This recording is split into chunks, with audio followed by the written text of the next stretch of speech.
ভালো করে গোঁফ দাড়ি গজায়নি 18 থেকে 19 বছরের ছেলেটির। ভয়ের লেশমাত্র নেই চেহারায়। চোখে চোখ রেখে সরাসরি প্রশ্ন করলেন সতীশচন্দ্র চক্রবর্তী, মনে দুঃখ আছে? স্মিত হেসে ছেলেটির জবাব, না, কোনো দুঃখ নেই। ম্যাজিস্ট্রেট কিংসফোর্ডকে হত্যা করতে গিয়ে অন্য দুজন ব্রিটিশকে বোমা ছুঁড়ে মেরে ফেলেছেন এই কিশোর ক্ষুদিরাম বসু এবং তার সঙ্গী প্রফুল্ল চাকি। ফাঁসি তো নিশ্চিত। ক্ষুদিরামের পক্ষে উকিল সতীশ সহ আরও 2 আইনজীবী। আসামির সঙ্গে কথা বলা সতীশের কর্তব্য। সতীশ ভেবেছিলেন কাজটা সে করে ফেলেছে সাময়িক উত্তেজনায়, পুলিশের হেফাজতে তার হুঁশ ফিরবে। কিন্তু এ ছেলে তো টলবার পাত্র নয়। ফের প্রশ্ন সতীশের, ভয় হয়? হেসে ফেলেন ক্ষুদিরাম, ভয় করবে কেন? আমি কি গীতা পড়িনি নাকি? সতীশের মনে পড়ে গীতার সেই অমোঘ বাণী, বাসাংসি জীর্ণানি যথা বিহায় নবানি গৃহাতি নরহ পরাণি তথা শরীরানি বিহায় জীর্ণান্য ন্যানি সংজাতি নবানি দেহি। অর্থাৎ মানুষ যেমন জীর্ণ শীর্ণ পুরনো বস্ত্র পরিত্যাগ করে নতুন বস্ত্র গ্রহণ করে, সেরকমই আত্মা জীর্ণ শরীর ত্যাগ করে নতুন শরীর গ্রহণ করে। আত্মার ক্ষয় নেই, মৃত্যু নেই। ফাঁসির মঞ্চে ওঠার সময়ও শহীদ ক্ষুদিরাম বসুর এই মনোভাব বিন্দুমাত্র টলেনি। জেলে তাঁর একটাই দুঃখ ছিল, তাকে খবরের কাগজ বা বই পড়তে দেওয়া হয় না। ফাঁসির আগে তিনি পড়তে চেয়েছিলেন ম্যাথসিনি, গ্যারিবোল্ডি এবং রবীন্দ্রনাথ ঠাকুরের বই। তিনি তার অন্য আইনজীবী কালিদাস বসুকে বলেছিলেন, যেমন রাজপুত নারীরা নির্ভয় আগুনে ঝাঁপ দিয়ে জওহর ব্রত পালন করতেন, আমিও তেমন নির্ভয় দেশের জন্য প্রাণ দেব।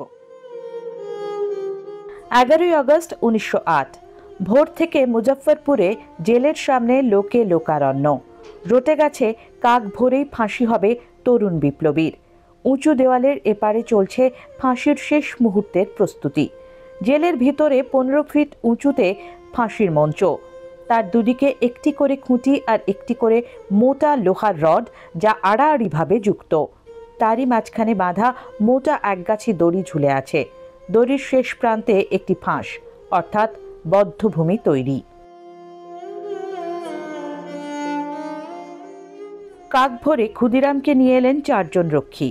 ক্ষুদিরামের পিছনে রক্ষীরা, তাঁর চলনে ভয়ের লক্ষণ নেই, সংকোচ নেই, যেন তিনি সিপাহীদের টেনে আনছেন। আর হাঁটছেন বলাও ভুল, দুলকি চালে যেন নাচতে নাচতে আসছেন ক্ষুদিরাম। দৃশ্য দেখে অবাক হয়ে গেলেন আইনজীবীরা। প্রথম মাফিক জিজ্ঞাসা করা হলো, তার শেষ ইচ্ছে কি? হাসিটি মুখে ধরে রেখেই ক্ষুদিরামের জবাব, আমি বোমা তৈরির কায়দা সকলকে শিখিয়ে দিয়ে মরতে চাই। বলাই বাহুল্য, এই ইচ্ছে ব্রিটিশ সরকারের কর্মচারীদের পক্ষে পূরণ করা সম্ভব নয়।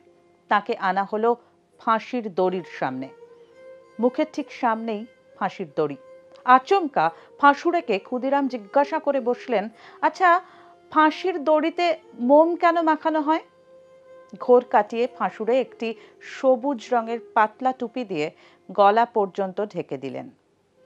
গলায় ফাঁস দেওয়া হলো। ক্ষুদিরামের মেরুদণ্ড তখনও টান টান। ফাঁসির হাতলে টান দিলেন জল্লাদ। ঝুলন্ত অবস্থায় কয়েক সেকেন্ড থরথর করে কাঁপতে থাকলো বীর শহীদের দেহ। আধ ঘন্টা পর 2 জন চিকিৎসক এসে শরীর পরীক্ষা করে মৃত্যু নিশ্চিত করলেন।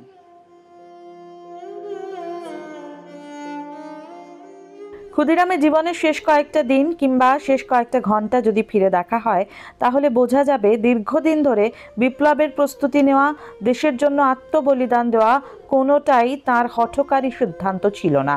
আরও বিস্ময় লাগে যখন কানে আসে এই বীর বাঙালি সম্পর্কে তাঁরই ভাষাভাষীরা বার খেয়ে ক্ষুদিরাম জাতীয় কুৎসিত মন্তব্যকে কুরুচিকর রসিকতার অঙ্গ করে ফেলেছে। বার খাওয়া অর্থাৎ যার যা ক্ষমতা তার চেয়েও বাড়িয়ে বলে তাকে কোনো বিপজ্জনক কাজে নামিয়ে দেওয়া। এই অভিধা কি ক্ষুদিরামের মতন মৃত্যুঞ্জয়ীর সঙ্গে মানায়? বার খেয়েই যদি এত বড় বৈপ্লবিক কর্মকাণ্ড ক্ষুদিরাম ঘটাতেন, তাহলে কি ফাঁসির মঞ্চে তিনি মানসিকভাবে ভেঙে পড়তেন না?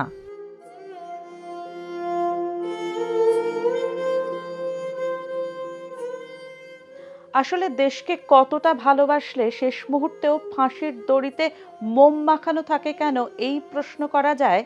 এই প্রশ্ন যাদের বোধ ও চেতনার বাইরে, তাঁরাই বোধহয় ক্ষুদিরাম বসুর মতন ব্যক্তিত্বের সঙ্গে বাড় খাওয়ার প্রসঙ্গ জুড়তে পারেন। চেতনাহীনতার এই লজ্জা আধুনিক শিক্ষিত সব জান্তা বাঙালির। আসুন ক্ষুদিরামের ১৩৫তম জন্মদিবসে লজ্জায় মাথা নত করি।